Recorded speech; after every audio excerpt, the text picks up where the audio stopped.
Welcome to Positive Recovery MD. If you're listening, chances are you want to create happiness around you and thrive in your life. We're glad you're here and you've come to the right place. This podcast will inspire and motivate you to not merely survive your recovery journey, we'll give you the tools to build or strengthen your foundation to thrive and flourish in your life. Each week, we'll come together as a community to have authentic conversations around addiction, recovery, and what matters. Growth and progress, not perfection. All while developing positive habits for you to utilize in your life.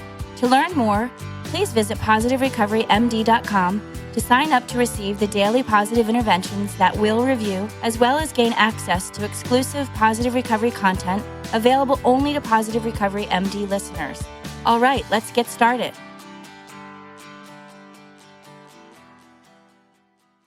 Hello, ladies and gentlemen, boys and girls. Welcome to another installment of Positive Recovery MD. I am Dr. Jason Powers, your host for today.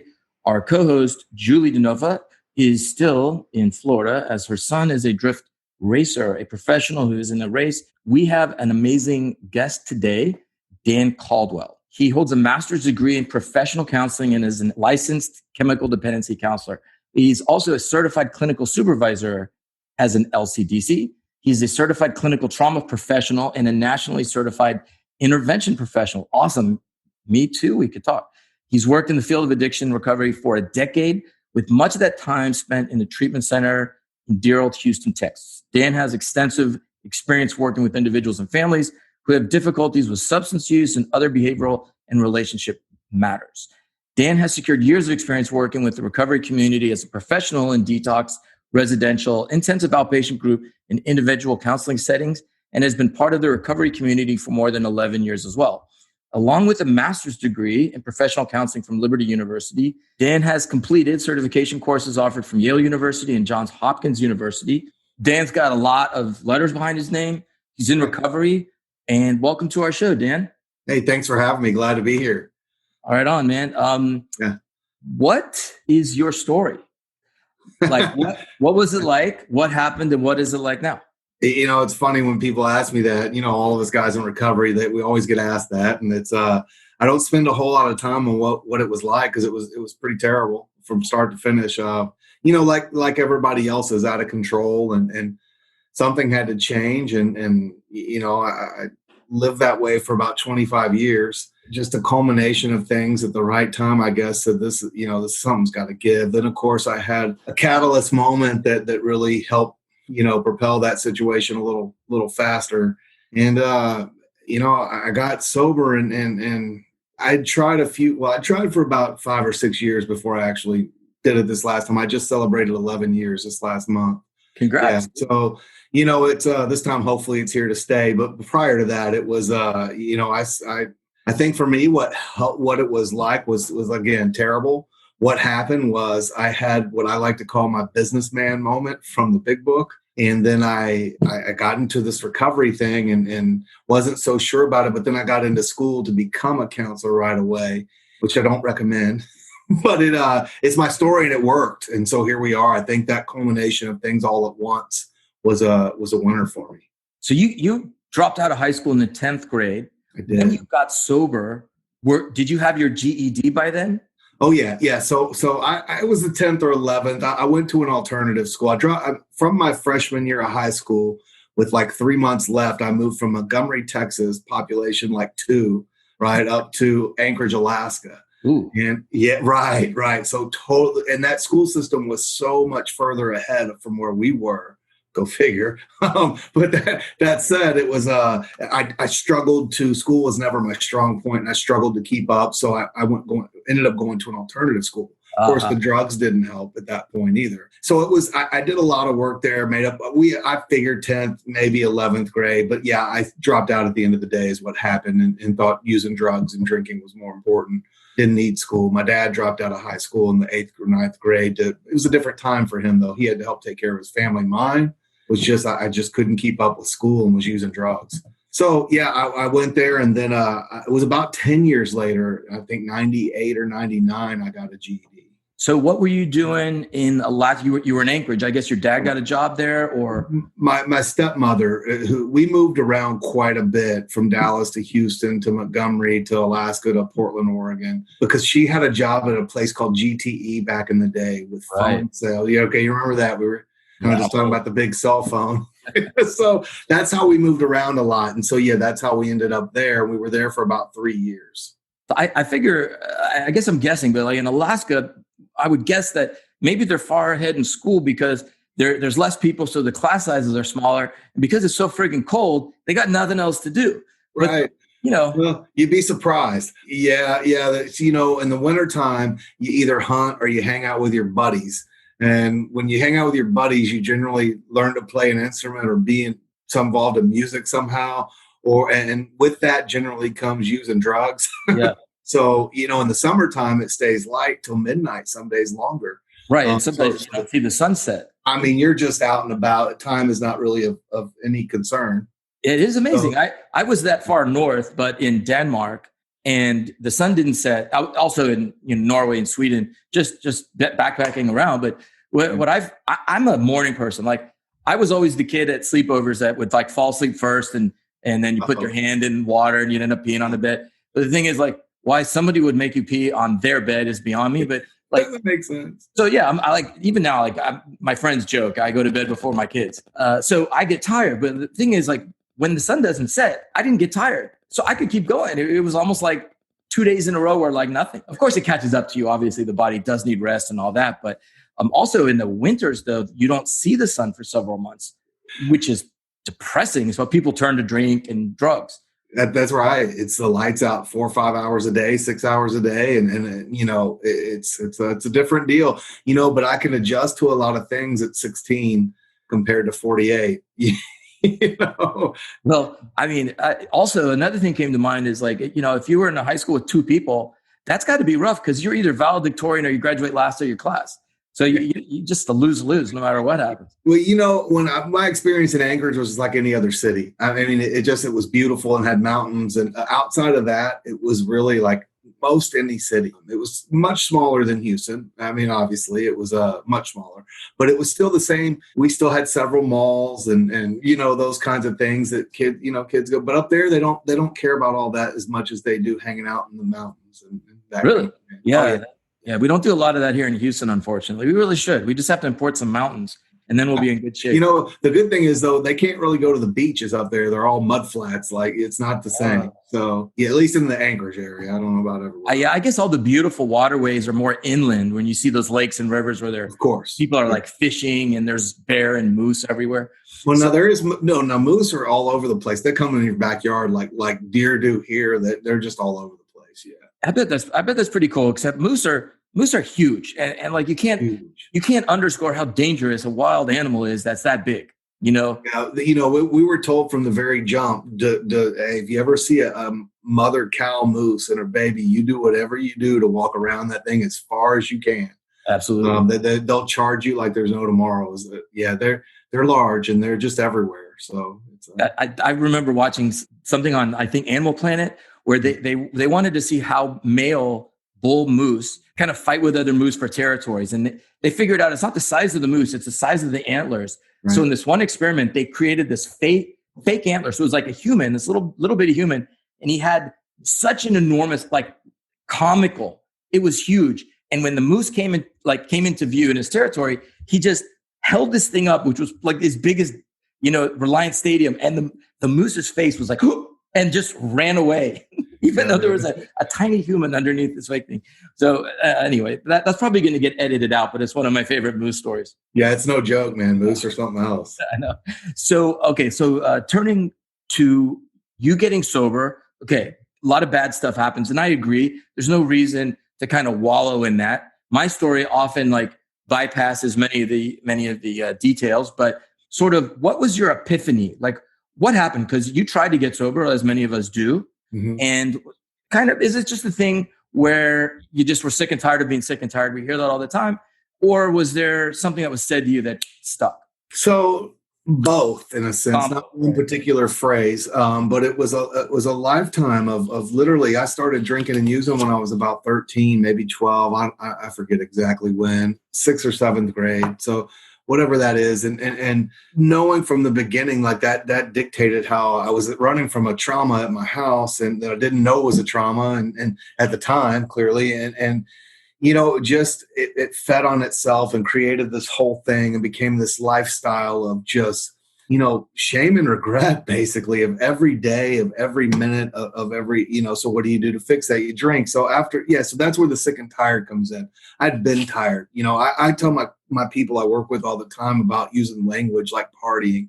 And then that wasn't a party for me. It might have been for the first 3 or 4 years. Right. But outside of that, it was a disaster. Nothing about it was a party. All that said, it just kind of came to a head. Bad relationships, car crashes, all those things that everybody has. And it was just, I had gotten married, and it was an AA marriage. How do you like that? They told me not to. I did it anyway, because that's what my brain said to do. Wasn't good for either of us. Well, let me back up. In the beginning, when it was good, nobody understood me like that. Right. Exactly. And then once the train derailed, it derailed. I was able to get sober, and this was when this last time was, and she never could, and we just never could get back on track. And so, in that, you can imagine the turmoil there, just the unhealthy behavior on both parts, and that coupled with my businessman moment, meaning. If you're not familiar, I don't know who you are, but some people may not be familiar with the businessman out of the big book, right? It says where he finds himself 2 hours before the biggest deal of his life, pounding on the bar top, hammered. How did I get here, right? Couldn't wait 2 hours, seriously. So mine was, I went through phases where drinking was always out of control, crashing cars, relationships, all that stuff. But I would go through phases of using different drugs like cocaine, opiates, Xanax. We didn't know the difference back then. Lucky to be even alive, quite honestly. We didn't know an opiate from a benzo back then. We just were like, what you got kind of thing. And so a week before my family had planned this event, my father passed in 93. And this was 2009, the first time we were all going to be together. We rented a couple beach houses and gals. Like, it was a big deal for my family. A week beforehand, I started eating oxys. And, that's my businessman moment. Like, you just couldn't wait a week, seriously. Like, the drinking would have been bad enough, right? And those kinds of things. But that's what happened. So then my sister, who I'm very close with, my oldest sister, and for the second time in my life, she kind of said, okay, I'm done. Dude, I'm not going to do this anymore. And that was a big moment, coupled with that relationship kind of coming to a place where we had to figure that out. And it was a giant show. Let me put it that way. Yeah. So, about your sister saying she was done, and coupled, that resonates with me a lot as an interventionist. And kind of like one of the lines I find myself saying a lot when I work with families is that your kids get better or your loved one gets better when you change the locks on the doors.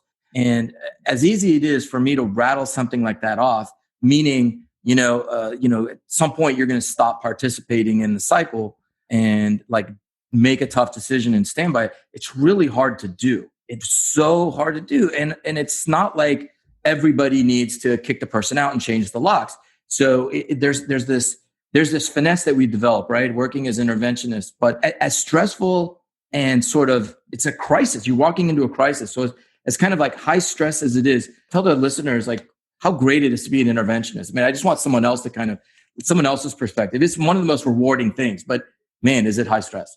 Yeah, it's definitely high stress because nobody's calling you because they're having a good day, right? I mean, in my counseling sessions, people have good weeks, man. And they're just like, hey, I don't really have a lot of good things, bad things going on this week. Great. In an intervention, it's not that way. Like you said, they're in crisis. They've reached a point where they are, in the middle of a crisis. So for me, I take a family approach. I try not to make it about what I call the intervened person right away. I make it about, look, the family's got a problem. Your piece to that problem is you're going to treatment, hopefully, right? But as far as telling family to lock doors and change locks and do these things, you're right. It's very easy to say, very difficult to follow through with, right? So we talk about, I try to get them in the mindset of we're either going to support recovery as a family or we're supporting addiction, right? It's not, I really try to focus on the way we look at, this isn't about kicking someone out. In fact, you're not kicking someone out. You're enabling a choice for them to make. If they want to be in recovery and support that process, we're going to support that. But if we're not, here's what we have to do to maintain our self-care and our well-being. Yeah. And I really like how you say we, like as a family, because people don't know this unless they've been part of it. But not only, I feel like a part of me is always with that family. Of course. It is. It's such an intimate thing that you share in the trust. Like I said, it is one of the most rewarding things. And I'm grateful to have that ability to do, which certainly like I was intervened on. I don't know about you. I'm not really sure. Yeah. So I kind of know what it's like to be on both sides, but you don't necessarily need that. You also don't need to be in recovery to be a good interventionist. I find that if you kind of understand the human condition, you're in a way, you're just well suited, but you went and got trained in it. So did you said you take the family approach. Did you do the Arise model with Judith or? Well, no, no, I can't afford that, man. No, I just, I took some formal training at the Addictions Academy with Dr. Callie Estes. Yeah. Oh yeah. Callie. Right. The credential there. So it looks good. Right. But I've also been taking Ken Seeley's training. And I love that. And I've also, of course, read the book Love First. And Jay's. Yes. Yeah. And it's outstanding. And then, as kind of kidding, sort of, but I've also watched the TV show. No, but it's also, I worked in a detox center for Memorial Hermann for 3 years of my career there. And that's all the time crisis intervention with family, with loved ones, with all of those things. Yeah. I spoke with the producer of Intervention, and I was going to get flown out to California and sort of, I guess, audition or whatever. And then the show was canceled. So I was going to be on the following season. Yeah. Oh, really? Yeah. And Ken Seeley is smooth, man. Yeah. He really, I don't know what it's like behind the scenes of the show or during all that, but I can tell you what he's like during the trainings. And it's 100% legit. Like I really enjoy doing that with him. And I've learned a lot through that process. But, again, I'll tell you, I think couple all that with my experience in that detox unit for so long and having conversations with families, because you've had this experience, I'm sure, where, they get in detox and it's great for a day. Then they're calling everybody they can, come get me. And of course, as clinicians, we're telling everybody, don't do that. Don't come get them. Well, when mom says, Dan, what happens, crying, what happens if I don't come get him? He calls my bluff and he goes out and he uses and dies. And I said, that's a very real possibility we're looking at. What happens if you come get him? He goes and uses and dies. Like it's really, that's a hard conversation to finesse. Exactly. There's no, light at the end of that tunnel other than, you have to be able to sleep at night knowing you've done everything. Exactly. To work that sobriety. Dude, that's well said. That is well said. And I'm kind of curious for you to unpack or explain this favorite piece of advice you ever received, which was take your foot off of your throat. Yeah. You're doing a good job. Because I can't really tell exactly, are those two different thoughts or what is it? So I had a sponsor tell me that one time, honestly. And I've been given a lot of good advice from the professionals I've worked with over the years. That seems to be the one that stands out to me the most, is because no matter what I did, I didn't feel it was good enough. And he just said, look, dude, take your foot off your throat. You're doing a good job, man. And I'm like, that's one of the first times I really was able to stop and say, what I'm doing is enough right now. Got it. And so that was like permission to just say, it's okay. Right. You don't have to be on step 12 in week 2. Like, it's okay, man. You know what I mean? It's okay. You're doing a good job. And I'll tell you, I see that same sense of relief when I tell my clients that same thing. Like, it's okay, man. How about this? Let me have you take your foot off your throat, because you're your own worst critic. Exactly. You're doing a good job. Exactly. Isn't it amazing that if somebody else talked to us the way we talk to ourselves, they'd get punched? Oh, I mean, like that. We wouldn't tolerate that for a second. Exactly. So you're in private practice? I am. So how do people get a hold of you? So you can go to my website, Caldwell, Caldwell, counselingcenter.net. You can shoot me an email through there, or my number's on there. It tells a little bit about me and what I do, and, the intervention work, the counseling work. It's got a resource page with, positive recoveries on my resource page. I do a lot of work with you guys, and it's good stuff. So that's how anybody can reach me. What would you say differentiates you and your approach than say other people? So I like that question, actually, because something I hang my hat on, I guess, is truly individualizing care. Now, we all say we do that. It's been my experience. Yeah. Right. So here's what I've seen happen more times than not is, we'll individualize this care, but if you don't do 12-step work, good, we'll hand you a paper with the word smart recovery on it and say good luck. To go. Right. So how is that individualizing care? So I've carried that over with me, and I was told early on in my school at a community college by Professor Steve Lewis, love this man, Lone Star Community College, and he said, work within your system, right? You're going to get into this system, and you're going to think treatment plans should be this way or that way. Then you find out insurance says otherwise, or this says otherwise, or JCO says this, or on and on. The Memorial Hermann, in my case, had a process, right? You have to work within that system. If someone can't afford treatment, insurance says they're going to cover 6 days, you better make the most of that. You better find a way to work within that 6 days. That's what I kind of mean by that, right? And so that's what started my path to individual care, and my journey from that to school, being sober for in August and in school in January, which I would never recommend doing, but it worked for me. It was just showed me that there is, my way worked for me, and it may not work for someone else. Got an AA, and I love 12-step work. I'm a 12-step guy. It sobered me up. I love that program. But in that program, I get the feeling more than not that it's my way or the highway. And I became a smart facilitator over the coronavirus when it first started, actually, because I'd always wanted to learn more about it. And I wish I would have done this years ago. I owed this to my clients, I felt like, and I fell in love with it because it's REBT. And that being said, I don't care what you do, just do something. Right. And take the action to do it. And so I'm actually giving a presentation here shortly in the next couple of weeks on just this exact thing as a CEU for one of the treatment centers. And because I just believe in it. So, this whole let's look at Suboxone, right? That's been a whole hot button issue over the last 5 years, right? People swear it's just, you get so many mixed emotions and answers. Right. And I'm going to tell you, I have several clients that are just crushing life right now in a good way. Wouldn't be without it at all. That's right. And it's hard to argue that doesn't work. Now, is it for everybody? Of course not.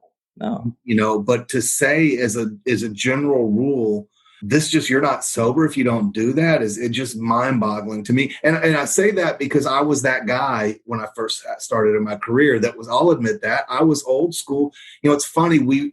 I as a clinician, I took a business marketing role, business development role at the park in my last year and a half there. And that really began to springboard my private practice, where I was able to meet people that I wouldn't have had the opportunity to meet. But it also, in doing so, it freed me up to do meetings and networking meetings where I was able to hear more about these things and learn more about these things and different people's views, and eventually just come to my own conclusion that, I need to change my thinking. I need to update what I'm doing. And it's a constant growth. There's no, I got here because I got a degree, or I got here because I got a license. We're growing, we're learning. There's always new research. I just have to keep growing as not only a professional, but as a person. And if I can, I just really, like I said, I like to hang my hat on, I'll do it your way. Right? You're the expert on your life. I'm not me, but let me know. Right. That is so individualized care. Yeah. That's awesome. I don't know if you're familiar with positive psychology. I am. So have you taken the VIA, the Value in Action survey that ranks your strengths? So in short, there's 24 universal character strengths. Mm-hmm. And just listening to you, I know one of your signature strengths has to be love of learning. Yes. With your a signature strength is something when you use it, you don't feel depleted, you feel more energized. And I'm the same way. Like I love these massive online open courses, these MOOCs that you could take. You could take a course at Yale or Harvard, right? I did. I know for free. These things are great. Sorry, what were you saying? I just said, yeah, they're awesome. So I would encourage you to take the VIA. Doing so is a positive intervention. It's like a tool that positive psychology uses to boost well-being. Just like seeing what your strengths are gives you a little boost of well-being. And then you start using them in new ways. And we could talk about that offline, but go to AuthenticHappiness.org, Positive Psychology's website. Yeah, you could find the link. And there's a bunch of places that offer it free. But yeah, I bet you Love of Learning's there. of course, perseverance. It's going to be, it'll be great. I don't want to bias. I'm interested in that for sure. So, one of the things is I always try to look for the positives with my people. Look, it's important to identify the negatives. Sure, we can't change what we don't identify. We all know that. Exactly. Right. And I think I spent the majority of my life angry, ashamed, rigid. And people would tell me, well, if you would just, nobody wants to live this way. Why don't you change? Well, yeah. And then of course that would be my even reason to get more angry because no, I don't want to live this way, but I don't know how, what do I do for me? I did right. I didn't know. So how about this for a thing when, treatment centers love goodbye letters. I see merit in that. But what about a hello letter? Like hello to this new life, man. Hello to this. People told me that if I don't remember my last drink or use, I'm doomed to repeat it, and I couldn't disagree more.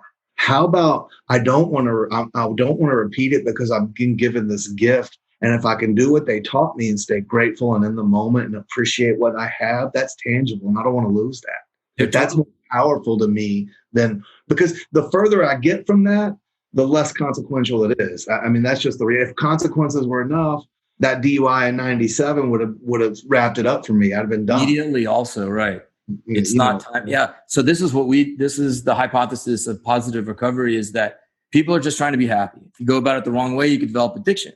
And recovery is more likely. I mean, if people's lives are more rewarding than the promise of a relapse, chances are you'll stay sober. So we're totally saying the same thing in different ways.